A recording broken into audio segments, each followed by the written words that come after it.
Hustle.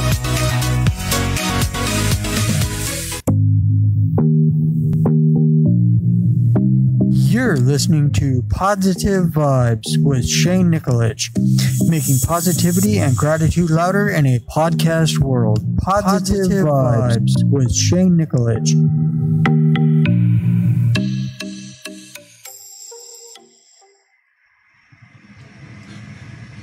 Good morning and welcome to another edition of Podsitive Vibes. And this morning with me, I have my roommate Rico, and we're just sitting here chilling, just general talk for the past hour on his show. And we're just going to continue here on my show, Podsitive Vibes. And on the screen, you should see, at least here on my screen, there's a phone number up there, 253-777-8864. That's the number here to the station if you'd like to call in and be on the show. If you have a question to ask, topic to talk about, And from what I've been told, what it says at the bottom of the screen, call us, llámanos, that's call us. Call us, llámanos. Llámanos, por favor. Si quieren una preguntas o una cosas, you're more than welcome to call. I speak Spanish too. It's a good thing you translated. I was just going to say, what he just said. Yeah. Well, it's growing up, and with Hispanic family and stuff, my mom and growing up, my mom always taught us to always keep up with your Spanish, because you're going to need it one day. It's going to be handy. And she used to tell me that all the time, and I never knew it until there was a couple of times when I was growing up in California. I think it's like my first real job. I was working for Century 21, real estate agent, and I was probably I think about 14. I was 14, and the agent my mom knew them, and they used to come by the house and visit us, and then they'll hear us talk Spanish, and then the agent asked me, "Well, you think you can have your son come down to my office because I got some agents there that need to know the simple parts of Spanish because they have a lot of Spanish clientels that come in want to buy property and houses." Okay. And so maybe he can teach us the simple stuff. Huh. And so I said, I was like, okay. He said, he said, I will pay you $200 a day to come over there for like 3 or 4 hours and teach simple. And I'm like, okay, like simple, like what? Like, how you doing?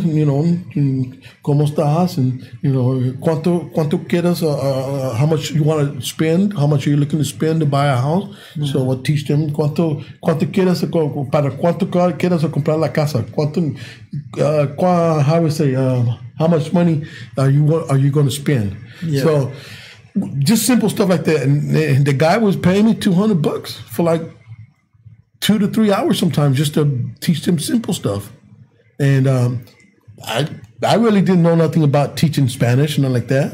So, but it kind of worked out. I think I did it for about almost three months. Did it for 3 months, 4 months.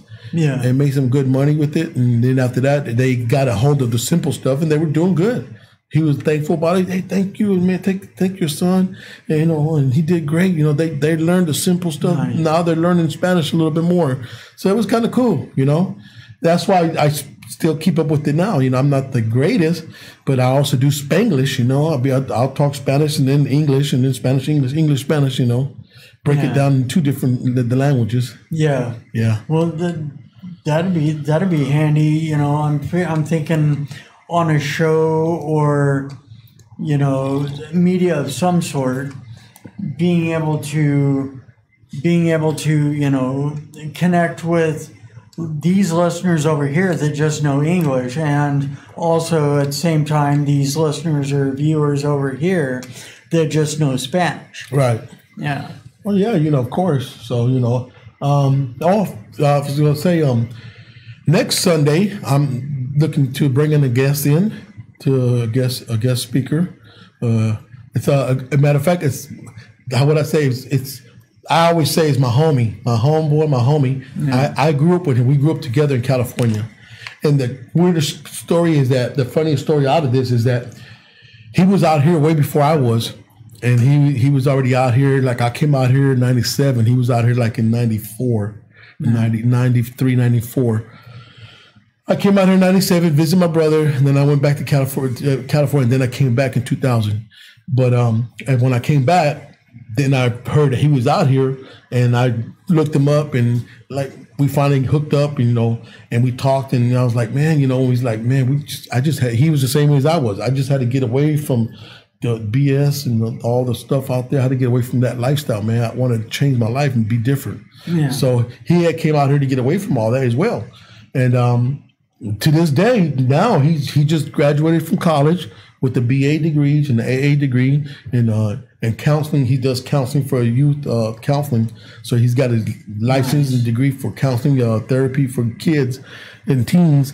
And so, but me and him, I was telling you about me and him, we grew up together in Cali. So we've done a lot of stuff together, and we gang banged together, and we grew up in the hood together, so to speak.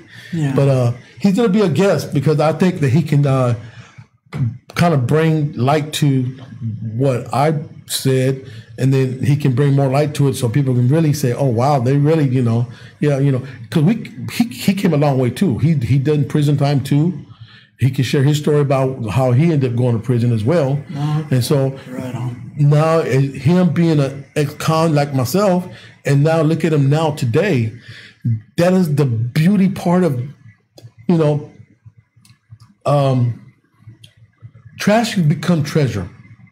We was garbage and trash to people, oh, he's an ex-gang member, he's a convict, he's an ex-con from prison and all that. Yeah. He's going to be nothing. He's just going to go in and out, in and out, in and out.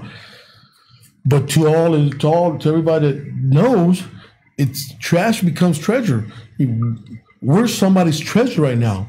I'm somebody's treasure right now. I don't know whoever's listening, I'm their treasure now because they can hear my story. They can hear his story and say, wow, if they can get out of that lifestyle, they can get out of that and they can grasp and hold something and say, wow, I want to be different.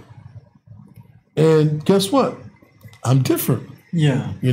I wasn't like this. I didn't grow up with a good, I didn't grow up with the respect that I have now, to respect other people and I kind of grew up like I said, in the hood life where we didn't have no respect for police officers. We didn't have no respect for teachers in school and class. We didn't have respect for the other students in school. We didn't have respect for other people from another neighborhood. We would always want to do something. Let's go jump him. Let's go beat him up. And then when you hear me now and who I am now and how I carry myself, a lot of people would think, wow, Rico, that just doesn't. Some people tell me, Rico, you don't fit that character. You don't fit that profile. There's some people that I talk to, and then, like I said, on the golf course when I go play, I'll share my story with them, and they'll be like, they'll look at me and say, Rico, for real? I would have never thought. I would have never thought you did 12, 15 years in prison. Yeah. And I'll tell them, I said, well, I share that with you guys. And I want you guys to see me for who I am. I want you guys to see me for the individual you see now, because I'll play with them to the whole first 9 holes, and we'll just talk about nothing. And then as we go along, everybody always has conversation. Everybody, so what do you do for a living, Rico? And I deliver the News Tribune for the newspaper and all this and that. Okay, and where you grew up? Did you grow up out here? And then that opens the door to share a little something. So I said, no, I grew up in South Central LA. I grew up in Carson, California, Compton, Long Beach. I grew up, in the hood. And they go, oh, wow, really? Yeah, I made bad choices. I made bad mistakes. I've done over 12 to 13, maybe 15 years of prison time. And then they really look at you like, really? Wow, I would never thought that. You don't even look like you. I said, well, because I changed my character. I always tell them, I'm a square from Delaware, man. No, I'm a square. So you need to borrow a square. I'm right here, buddy. Yeah. But because I want people to see it for what it is. I want them to see me. See, when they look at me, they can say, wow, Rico, they always say that. Dang, wow, Rico, would never know, Rico. Would never know. Yeah. And so, and then there's some guys that I meet there that been to prison too. Well, I was just like you, Rico. I was a druggie, and I went to prison for drugs and all that and whatever. And I would say the same thing. Dang, I would never know, dude.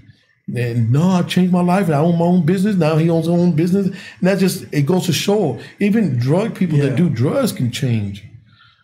So it's just, it's not just people, at the golf course that are rich people. No, there's guys there that been through the mud and bagged and dragged through the mud and whatnot and survived and stayed above water, stayed on top and realized that, staying on top and surviving is a lot better than being a bottom feeder, Yeah, definitely. Well, it's like, it's like I've known people that have, been in the drug scene and, committed robberies and whatever, and, just basically been in the drug scene and drank and everything for years and years and years, lived that lifestyle, and, they seem to be functioning at a perfect level with all that going on. But then at the end it went down, and now they're, now they don't do that anymore. And as a matter of fact, they're on the flip side, some of them, to where it's like, they go to church on a weekly basis, and it's like go to their homes, and that's what they're watching on TV is the Christian television channel or whatever. I forget the name of it. But TBN. Yeah, something like that. Watching that at their every time I see them at their homes, and it's like, hey, cool. It's like rather than going downhill, now they're working at going uphill. Yeah, exactly. And well, and it's choices, and I admit, I still make bad choices here and there, and I'm human. I have to learn by my mistakes. I have to learn from them, and I'm still learning today. I'm not perfect, and I'm still learning today. I at one point was a very church person, and I haven't been like that for a while. But I really miss it too. I really miss the church surrounding. I miss the church going thing. I just don't. I always say I don't want to be labeled as a holy roly and like that, but I do want to be labeled as a individual that cares about Christianity or whatever, God and peace, love, and happiness. I do care about somebody looking at me saying that, yeah, Rico's he's a great individual and he loves God. Yeah. And not that I don't. I love God. I that's the only person I fear. Because I know that at any given time, I could be taken out. I can walk out the door. I've heard stories of a guy. I read a story of a guy. He loves God, whatever, but he still had his perks and all that, and he can just walk out and be gone and just that quick. And he walked out of his office. I think he said one day, and he went to yawn, and he yawned, and a bug fell in his throat, and it lodged in his throat. And I don't know if it was like a bee or something. I don't know what it was, but it lodged in his throat, caused him to suffocate, and he died right there. It asphyxiated his neck, swelled up, and by the time the paramedic got there, he had died. Jeez. And so when I read that article, I was like, wow, man, it wasn't a bullet. It wasn't a knife fight. It wasn't a wrestling match with somebody. It had nothing to do with nobody. It was a bug from a sky that when he went to yawn, it fell into his throat and a bug killed him. Imagine that, Don't walk outside with your mouth open. Exactly. So now you got to keep your mouth closed. Well, yesterday I almost got killed by bird poop. I'm delivering to one of my deliveries in Sumner at Fred Meyer's, and it's early in the morning. It's like this is at 2 in the morning, and I'm get out the car and walk up to the door area where they have the papers, and I grab them, put my paper. I'm walking back, and I feel something on my shoulder hit, and I'm thinking, okay, it's not raining, and that's it.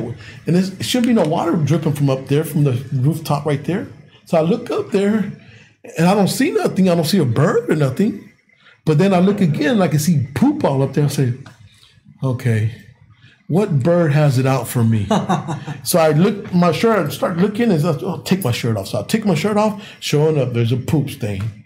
So now I'm having a conversation with the pigeon or whatever. What did I do to you? Hello? I know you're up there. Don't be trying to hide now. You know? Yeah. But it's just funny because it just like, it could have been something, it could have killed me.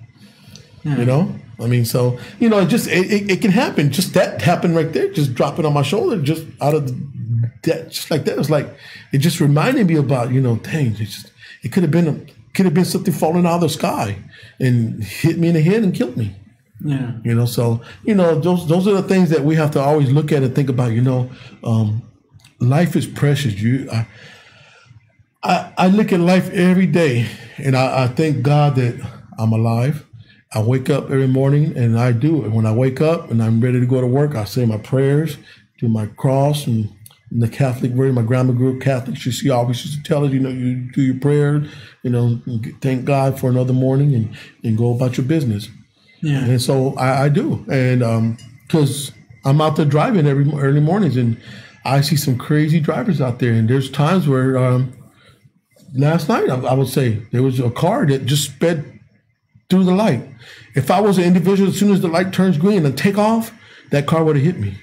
But I'm not that individual. I always see stuff like that, and I always tell myself the 10-second rule.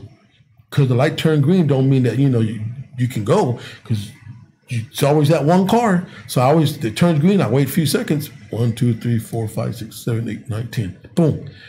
That's enough to separate that kind of velocity of anything. Yeah. So, you know, I'm thankful I have a brain to think like that and be logically thinking about, you know, don't rush out there. There's no rush to get to where you got to go. You know, not early in the morning, I'm up, you know, no rush. But whatever they wanted to get to, they were rushing to get there, you know, so. Yeah, exactly. But yeah, you know, I always think about life like that, you know, I always look at life. I cherish life and I look at life with so many times where I could have been dead. I remember one time I had some guys pull out a shotgun on me. Oh, geez. And I remember it was walking home, me and my homeboy, one of my homies, were walking home, and this car drove by and they said something. And the homeboy that I was with, he's probably, at that time, he's probably only like 5 foot, maybe 4'9", wasn't that tall. And I was probably a little bit taller than him, probably 5 foot, maybe. But anyways, the guys drove by and they said something and he threw up his gang sign. Oh, whatever. Woo. So then all of a sudden the car does a U-turn. And so I'm walking ahead of him and I'm like, because I'm thinking he has the gun on him. So I'm like reaching behind her. Give me the gun. Give me the gun. I don't hear nothing. And I look behind and he take off running. He left me. And so here's these guys pull up with their car, jumps out. What's up, fool? Where you from? I said, nobody tripping on you, man. Where you? You know, and then the guy put out the shotgun and he cocked it, but it didn't shoot. The trigger was messed up. It was jammed. It won't work. And when I seen that happen, then I took off running. I left. Like I said, I believe deep in my heart it was God's had his angels watching over me then. Yeah. Because it was them guys. I'm pretty sure that shotgun worked when they got it, when they had it all. I'm sure they shot it a few times at home, wherever they were at, to make sure it's working. Yeah. And lo and behold, I remember that clearly as day. I remember I'm gonna blast you, and then he went to pull it, and I took off. Boom, was gone. Jeez. And I was so mad at the dude, my so-called homeboy, when I seen him the next time. Man, you was a coward, man. Because, you know, in the street life, in the street code, you don't leave your friend like that, you know, or your homeboy. Yeah, you don't leave him like that. You're supposed to be there to the wheels. You're supposed to be together. Well, he left me. And I was like, wow, really? You know? I mean, that had that happen to me twice. I had another friend of mine that was coming out of school, junior high school. In my junior high school, and we was coming out from band practice, and I used to play the drums and stuff and try to get involved in stuff in school. Yeah. And then we're coming out of school, and some lowriders, essays, drive by. Oh, where you from? Oh, and so my friends that were with me, there was two of them. They both said something. And then I'm looking at the car because they're doing a U-turn, and I'm trying to talk to them behind me because they're behind. Hey, you guys ready, man? You guys ready? Because they're coming. They're gonna get out. We ready to fight, man? And I don't hear nothing. I look back. These guys are jumping the fence back to the school. I'm like, really? You guys are leaving me? What? And so these guys jump out their car. The driver pulls up. Guy jumps out, and I can see the guy, the SA dude. Where you from, home? And I said, man, I wasn't even. I told him, like I said, I didn't say nothing to you, man. What are you tripping on me for? Whatever. And then I can see the guy. I can see he pulled out a big old. Back then they had big old buck knives, and it was a big buck knife. He opened it up, pulled it out, and I seen the blade, and I was like, oh shoot. And then I was ready to run, and I had my backpack, and I threw it on the ground. Oh. And then the one guy, the Mexican lowriders, essays, back then, they be dressed up all Pendletons on, nice, with their Stacey Adams. They were Stacey Adams. So I remember when I looked over, the guy, he swung at me, and I swung back, and I ducked. And when I ducked, the other guy over here, I seen him, he kicked me with his Stacey Adams in my back. When he kicked me, it hurt, but you don't think about that. It just happened so fast. And then I was like, and I seen the other guy come out with the knife. I said, I'm out of here. So I took off, boom. And then the next day I found all my bag, it was like my duffel bag. We had my books in it, from school books and everything, all my paperwork for work, for my homework. It was all on the ground, going to school. Everybody, hey, Ricky, I seen your stuff on the front, man. What happened, man? And I was like, yeah, whatever. And then I told my friends, you guys, man, that once again, man, you guys left me, man. You guys are cowards, man. Why you guys do that to me? And that was the way we talked to, the way we dealt with the situation is that, I'd call them out. You guys are cowards, man, And, that was the way we grew up, we grew up, and to this day, now them guys, they're still my friends, One of them, he's on my Facebook. He's in church again. He's back into the church, which is great. And then the other guy, if I'm correct, I'm not sure if I'm correct. I might be wrong, but I'm thinking if I last heard, he went to prison. He had, I think if I heard, he had shot like 3 people up in Oakland, California, and ended up going to prison. Jeez. So that was amazing to hear that. I was like amazed by that. Wow, really? Because he wasn't in that lifestyle, but for whatever reason, something happened. He was involved with something out there in the Oakland area, and because he was from Cali, but I don't know what he must have moved to Oakland, California, or something. But, anyways, I just haven't heard from him. But I always keep in touch with my other buddy. And we stay in touch and everything because his brother, his little baby brother, he grew up in the neighborhood with us, and he's a well-respected producer. He has the biggest recording studio up in Atlanta. Freddie. So shout out to Freddie. If you see this, Freddie, giving you a shout out. Patchwork Records is what it's called. The studio's called Patchwork Records because the neighborhood that we grew in Carson, California, the gang neighborhood, it was called Cabbage Patch Pyru Bloods.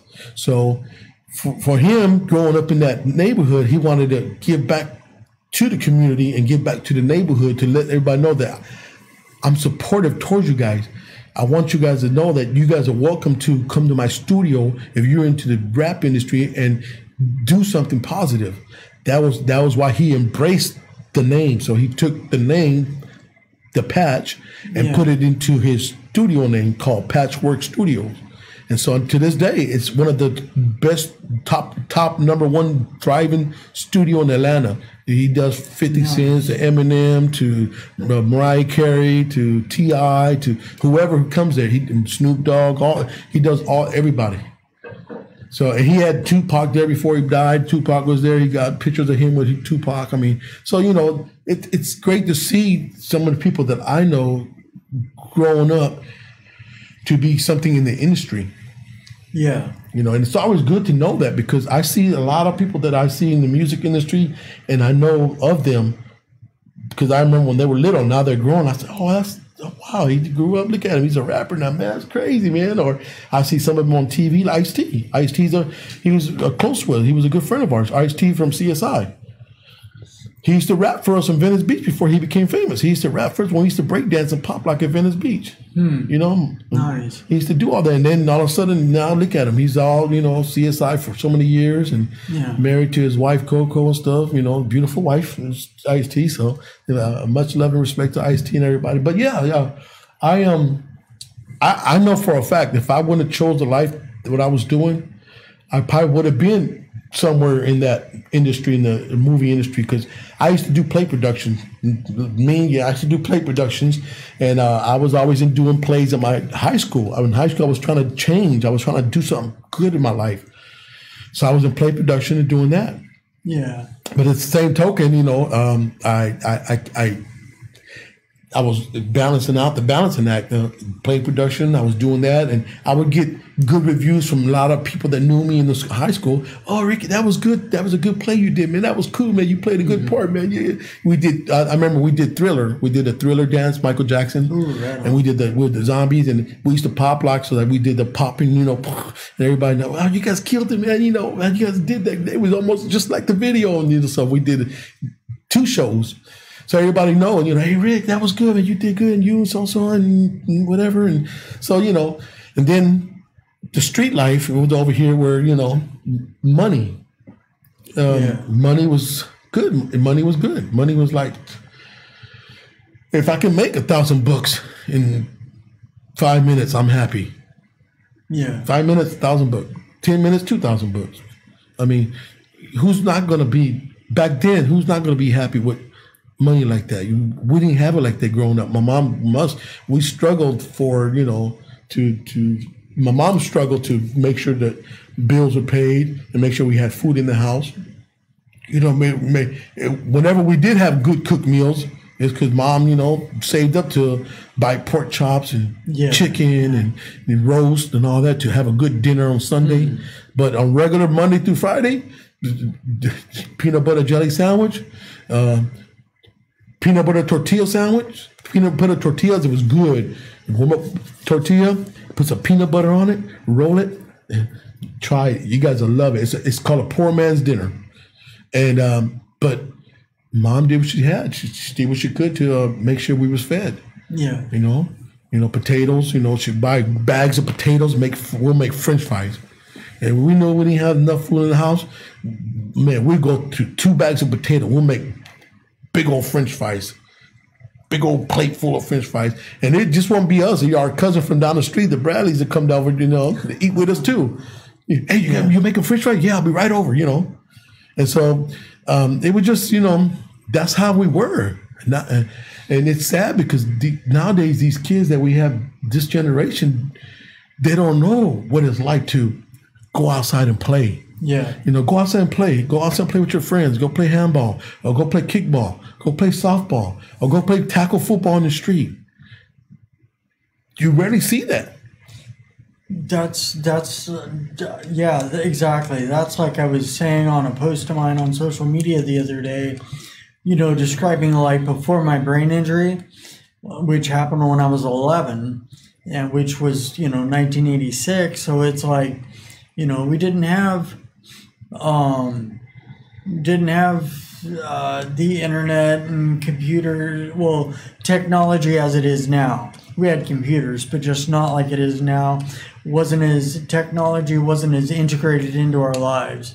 And it's like Saturday mornings, you know, first thing I do when I woke up, I was always an early riser back then. Right. First thing I do when I was a kid, I would go to my bookshelf there in my bedroom, pick a good book, and I'd go lay back in bed, and I'd read that entire book. And then I'd get up and I'd go watch Saturday morning cartoons on the television. Right. You know, and it's like, you know, you figure these days they're probably pulling out their phones, you know, and watching YouTube videos or whatever on there instead of, you know, watching Saturday morning. I mean, I'm sure some kids do watch Saturday morning, you know, cartoons on TV, but it's like the world is on the internet and on the phone and on the computer now. So it's a big different world out here. It's these kids got it. They got it good, and they got it bad. Yeah. So it's a catch-22 for some of them. Yeah. You know, because you got some stuff that you got on your phone, and you can watch videos, and they got some videos that are good videos that show something positive. Then you got, I'm just being honest with me. I get caught up in the phone sometimes, get on there and I watch, they have street fights. I end up watching street fights. Real fights, people recording for real fights in the street. People go knuckling up and fighting. I'm like, and I'm thinking to myself, wow, man, that's crazy. I mean, I watched this, but it's out there, it's happening. Yeah. You know, so I watched that, and there was some where you can see it on, they have it on Maury and all that stuff, where they show that there's parents out there that watch their kids fight and egg them on to kick her butt, kick his butt, do it, pull her hair, beat her, and beat him up, break his nose. I mean, it's just sad, but that's what we live at. This is the millennium of what we live at in this age of time where violence is nothing now. Violence is like, you know, who would have ever thought that we would have MMA fights like what they do now? Back in the days, it was like, you know, you had a fight with somebody and drew a little blood, that's it, we're done. You got blood come out, you know, you cool, we're cool. Now it's like, so what? It's just my nose. Come on, let's go at it. Until somebody breaks their arm or breaks their jaw, or whatever. And now it's just so, it has to be violent. Yeah. You know? And now with the MMA and all that stuff, and then you got bare knuckle fights going on now, and in backyards and all that stuff. It's just so, it's just out there. And it's like crazy. It's like, wow, man. If we would have had MMA fights back in the days and that coming up, I would have been an MMA fighter. I already know that for a fact because I had fights all the time. I tell people back when I was going in elementary school, I used to have a fight almost every day. Jeez. It's like I had a little black book with my schedule on there. I'm fighting Michael tomorrow, and then Tuesday I think I'll fight Jay, and then Wednesday I think I'll fight these two guys at one time, and then Thursday she wants to fight me. I don't fight girls, but she wants to fight me. She's mean. I had a girl. She chasing around the school asphalt. She chased me around for almost, oh my God, I would say a good 3 to 5 minutes. She chased me around with a screwdriver. I'm going to stab you. I'm like, oh my gosh. And I was so glad I had some friends that caught her. Stop, you're tripping. And, and then all of a sudden she ran out of breath. I was so glad I was faster than her. Like, wow. But yeah, they were just growing up in that era. It was like my era. It was like, it was cool, but it wasn't violent. Like I said, I have fights every day of the week, and it was fights, and we'd fight, and little blood drawn out, and that was it. We're done, and it's over. Yeah. Everybody else will say the same thing. Okay, he's done. He's bleeding. That's over. It's over. Done. But now it's different, way different. But other than that, I mean, I just, I am blessed. I got my grown kids. I got grandkids. I'm blessed, but at the same time, it hurts me a lot to know that I have grandkids and I can't hold them and see them because they're away. They're out in California and Riverside, California, and whatnot, and they're all growing. My grandkids are growing on me without me seeing them, and I just feel.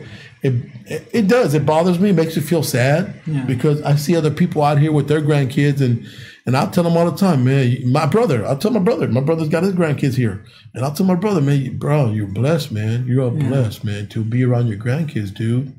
I tell them I'm envy you. I'm jealous, dude.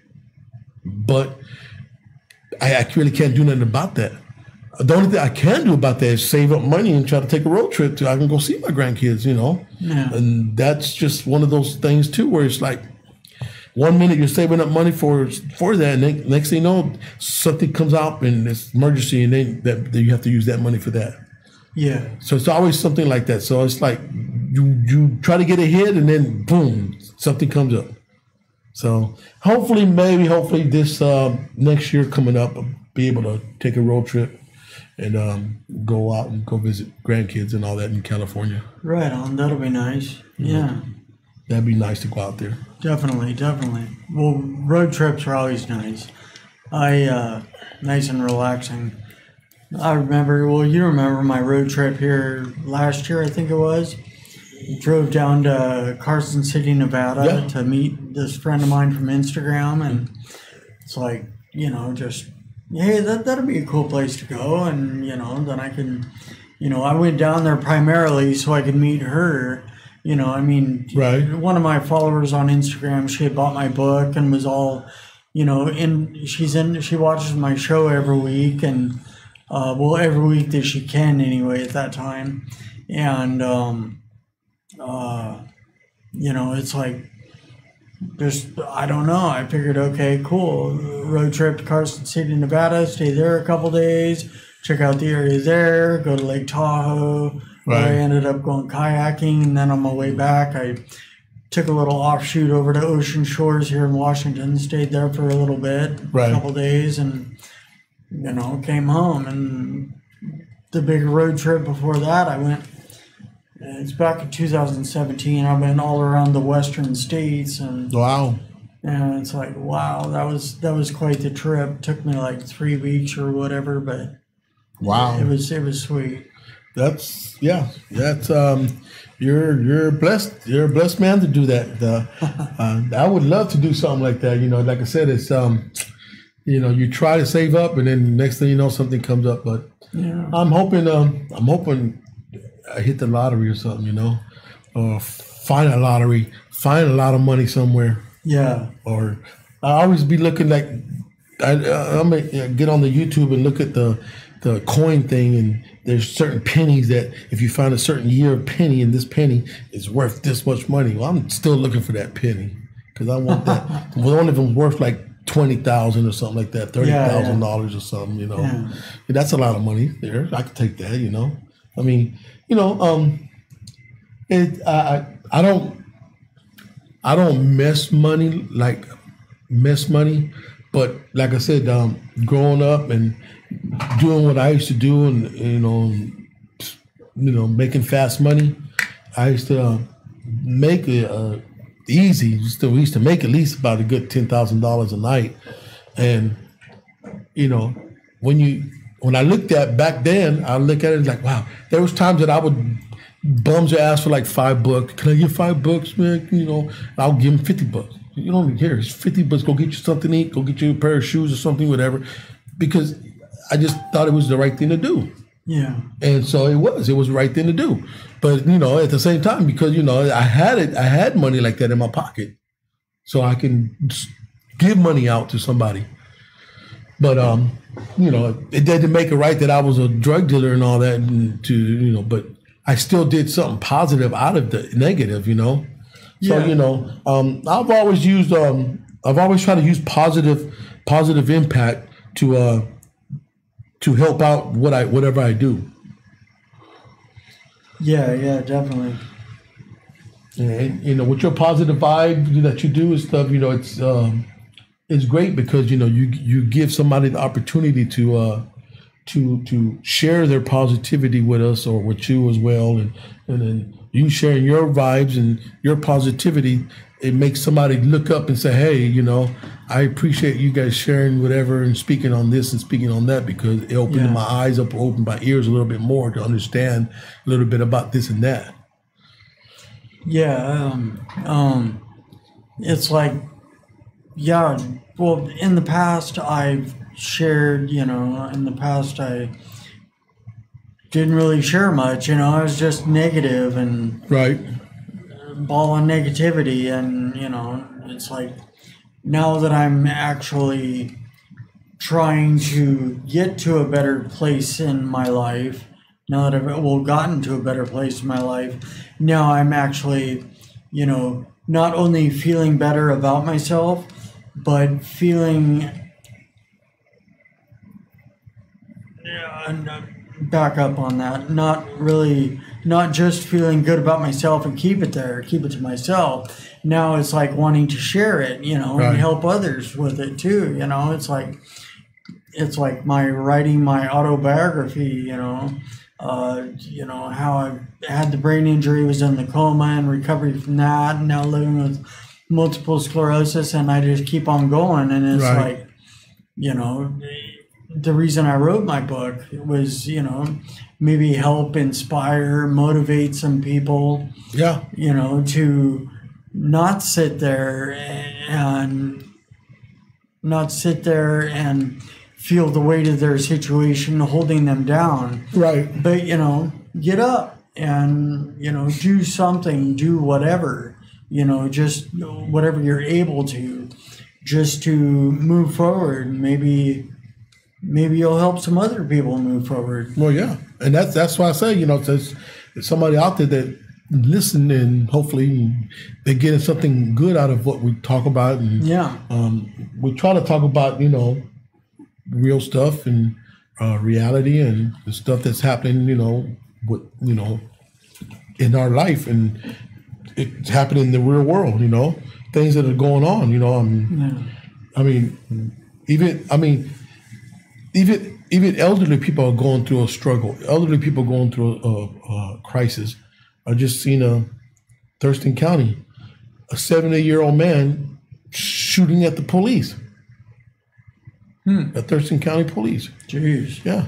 I'm like, what? What we was talking about earlier, it happens any fashion with anybody. And here you are. It just popped up on my news thing. It's showing that a 70-year-old man in Thurston County shooting at Thurston County Sheriff, shooting at him.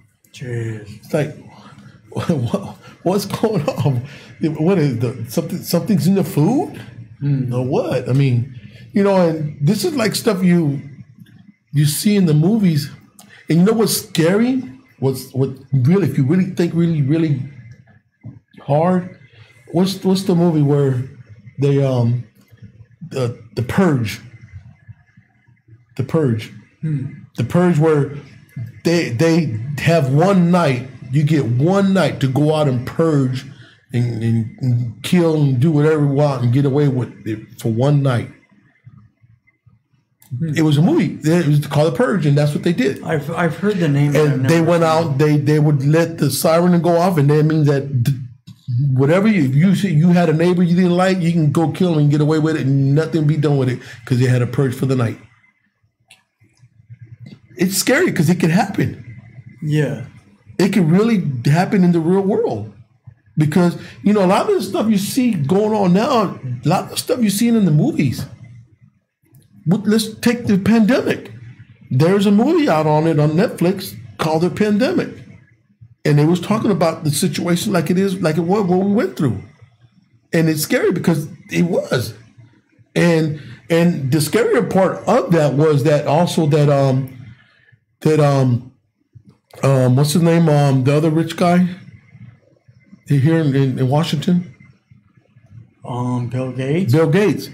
He did a he did a he did a forum about, I would say about 2003, I believe.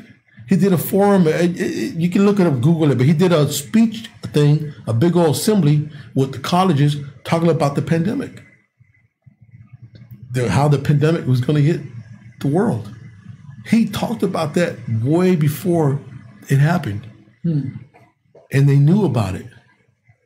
Crazy. And that's crazy because, who would have thought? Who would have known? Yeah. But there's a lot of stuff that you see pre-see all this and stuff and read it in books. I read books about pandemics when I was in prison. And then when this pandemic hit, I was like bugging out like, I read a book like that. Dang, I remember that. A Steven Spielberg book. I was like, wow, that is crazy. But who would have known? Yeah. So, even with the stuff going on with the alien spaceships and all that, you see all that stuff on the news and you see the videos of the military seeing the spaceships fly next to them and then take off. And, it makes us really wonder, could it be really true? We don't know. Because technology is so advanced now that could somebody just be using technology to make it look like, whatever? We don't know. But, the only way we'll know, we have to see it for ourselves. Yeah. once you see it for yourself, then you'll be like, oh, it's just like seeing your death. I never believed in that until I saw my own self in a dream. I dreamed one time when I was in prison. I was dreaming and I saw myself in the grave. Everybody else is around me, and I'm like looking at myself in the grave, going down in the grave, and everybody's like, "Dang, we told Rick to slow down. We told him to quit hanging out and getting involved with the drug world and all that, and he got killed." And I'm telling them, "No, I'm not. I'm not." In the dream, I'm telling them, "No, I'm right here." Yeah. And then when I woke up, it shook me. It made me think. It was a premonition. It was a premonition telling me that I need to wake up and change my lifestyle, or I'm going to be there. So sometimes we have these premonitions. These premonitions will tell us something, and we sometimes need to listen to them and read those right and say, "Hey, that's something that's warning me." And I personally believe in premonition. I believe that when you see stuff involving you and have a dream about it, and it feels so real, sometimes you have to take it and say, "Hey, I better listen to that dream. I better pay attention." Yeah. Because later on, when it does happen, you'll be like, "Dang, man, I remember I had a dream about that. Oh my God, that's crazy." And so, not everybody's gung-ho about that, but I personally believe in premonition. I believe that there's a premonitive part of your life and your brain and your thought that you can have a feeling, or you can see something before it happens, and then you'd be like, "Hey, I'm not going to do that because I already see what's going to happen. This is going to happen." Yeah. So, I truly believe that premonitions are there for a reason. We have those premonitive thoughts in our head for a purpose. Yeah. So. Yeah, definitely. No, it's like not from, I don't know, I've heard it said before that, I've heard it said, maybe I read it somewhere, that everyone or nearly everyone has those premonitions. It's just that not everyone can actually tune into them that closely to realize that, hey, maybe I should pay attention to this. Yeah, that's facts. That's true. Yeah. That's true. But yeah, so I don't know. Other than that, like I said, life is good. Life is good. Right on. Can't be more happier than what I am, and I got a good girlfriend, Tammy. She takes care of me, and I love you, Tammy. And she's good to me. She's a good woman. And sometimes I feel I'm not the greatest guy for her. Sometimes I feel like I don't deserve her stuff, but deep down, I know she cares about me, and I care about her stuff. So I think we've been together for a while now. We've been together for I would say about 14 years, I think. Oh, geez. Yeah, about around 14, 15 years now. A long time. I believe so. Maybe, I don't know. Maybe she might text me and tell me how long. Yeah, text you and tell you, Rico? Let me see. Well, she loved the video. I don't know if she's still watching, but I know she already shared the hour before this. Yeah, I noticed that on there. Well, I know my buddies. I have a Samoan friend of mine. I have a lot of friends in my Facebook, and a lot of them. One of my Samoan friends, he had shared the other day that he had his auntie that raised him up. Then he had a auntie's friend that was like a mother figure to him that also raised him up. And they ended up losing both of them in the last couple months. They both died. And so, it's that has to be difficult for him, because I grew up with this guy, Fafe'u. Much love to you, Fafe'u, and condolences to you. And it's hard. It's breaking when you got two people like that he loved, and they took him in as their son and raised him, and then now they're gone. They passed away and stuff. So it's just crazy. I have a lot of friends, like I said, on Facebook, and in the last couple of, with the pandemic, I lost over at least almost 20 something people that I know. Some of them died from the pandemic. Some of them died from natural causes and stuff, heart attacks. I mean, people out here too that I have friends out here in Washington State also that I know that died. A friend of mine that worked at the Safeway in Puyallup. That was probably a couple of years back now, but he had died in a heart attack while he's working at his job right there in Safeway. He died right there in one of the aisles. A young lady that used to be there too, Jessica, and she it was like it's been about 7 years now, I think 7 years, yeah. But she also died, but it was considered a suicide. But in the same token, they're still investigating it because it looked more like it was a struggle in her room, and they think that she might have been killed, by somebody. So they're still investigating it too, because I talked to her on many occasions when I used to deliver to the store, and she talked about suicide and how she despises it and she don't like suicide. People that do that, that's horrible or whatever. And I used to always tell her, yeah, that's crazy. People would do that. And so she really didn't like it. Yeah, anti-suicide. But she had moments where she would get overwhelmed with she was going to college, trying to take care of her little baby sister with her mom, taking care of her mom and whatnot. And so she felt that she was failing her little sister because she wasn't done with her college yet. She didn't pass a certain test. Now she got to take another one, and so forth and so forth. So there was times where she was feeling really down, and I used to always tell her, don't worry about it. Just pick up the pieces and start all over. Yeah. All right, thank you, Rico. You always make it so simple. I said, no, just try to help you to just relax. Yeah. But when I found out that, she supposedly had killed herself, I was just I was just devastated to know that she was dead. Like, wow, this is crazy. She's dead. Another person that I know that worked at 7-Eleven in Puyallup, one of the 7-Elevens that just opened on Valley, about 4 months ago, one of the girls there that worked there, I talked to her on regular when I go to her, hey, how you doing? And then I didn't see her for like a couple of weeks, and one of the guys that were working there, hey, what happened to the heavyset girl that was here? And he said, oh, my roommate? Yeah, she died. And I'm like, wow. And he said, yeah, she died in her sleep. Jeez. And I was like, wow. So just knowing that is like, wow, that's crazy. Just what else? What else can happen? Yeah. So death is death comes and goes, and people that we don't realize that they're that close to death, that nobody knows. Yeah. Nobody knows. Nobody knows what tomorrow holds. Well, it's just like I just had a notification on my Facebook here that another person liked my post that my aunt shared.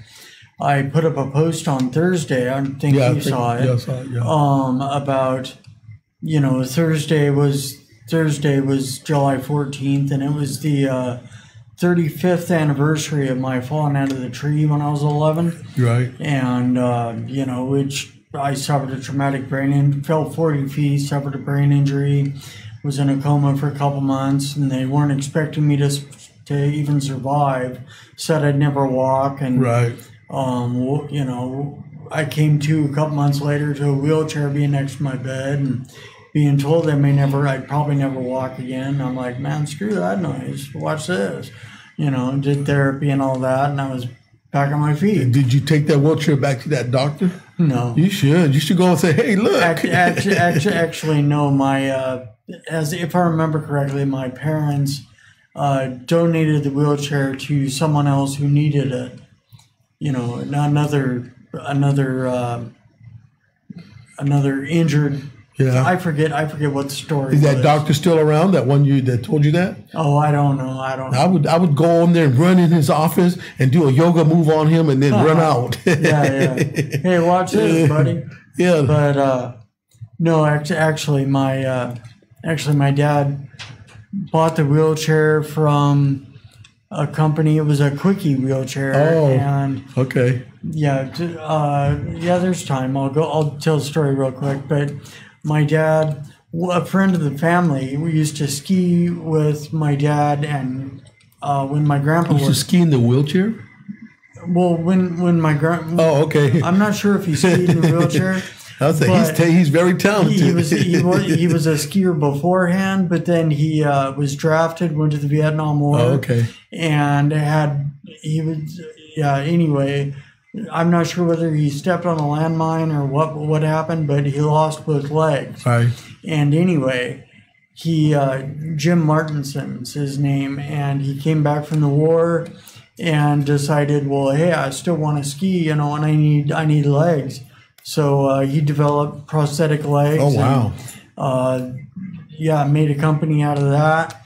And now, after that, started making these quickie wheelchairs, and so it's like I got a wheelchair after my accident. I had a wheelchair from his company. Right. Oh, wow. But, and it's like, he's skied with his prosthetic legs up there. See? Just fine. And see, sometimes we can go from the worst case scenarios to a better case scenario, and to inspire somebody else to, do something instead of just sitting there and moping and doping. Oh, I can't do nothing now because I'm handicapped or this and that.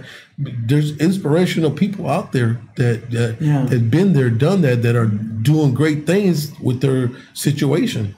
Yeah, just got to keep your eyes open, or like we were talking about earlier, the phone, the internet. Yeah. Everything's on your phone or on your computer. You can look stuff up and see, okay, I have this problem going on, this quote unquote disability, and so I want to be able to do something. What am I going to do? I'm not sure. Well, you can look up on the internet. What have people gone on and done?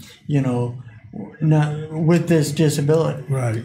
Well, that's back to a square root one. Good vibes, and good advice, and listening to people like Shane that survived his situation. You are inspiration to a lot of people out here, Shane. So you keep doing what you're doing. I try. I just keep plugging along and hoping for the best. Yeah, and your hoping is great, because I wish I could run as much as you do. I run just a little bit chasing the golf ball when I go play golf. I jump off my cart, run after it, and jump back on my cart, and I'm off. I actually saw something online not too long ago about run golfing or golf running. I forget what they call it.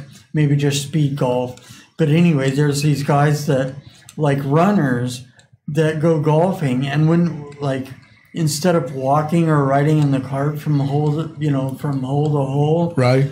They'll run, and they'll get around the course in say an hour, or less than that or whatever, right? Then there's guys that just keep it recording on their Strava or Garmin, however they track their runs, and they'll track all their running on the golf course. Yeah, and I could say, number one thing I always hear about.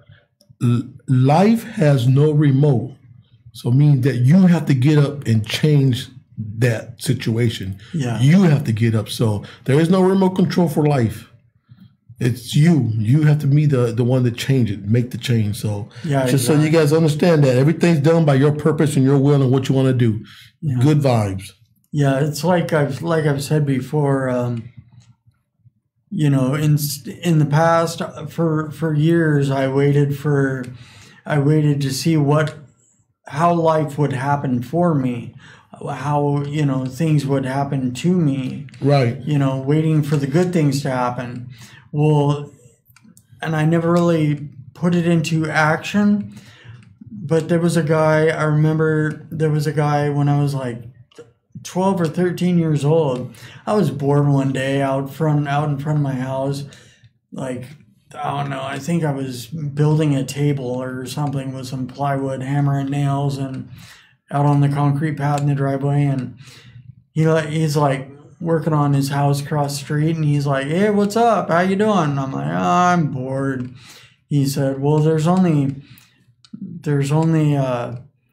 two things that can happen, to get you out of that boredom.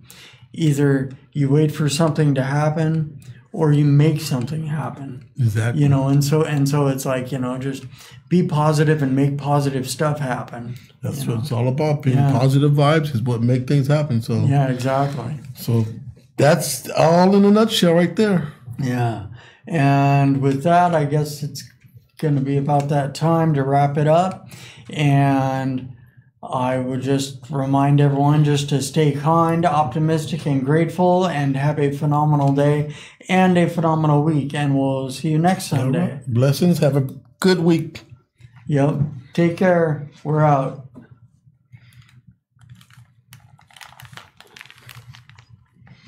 Buenos dias. How you doing? Hey.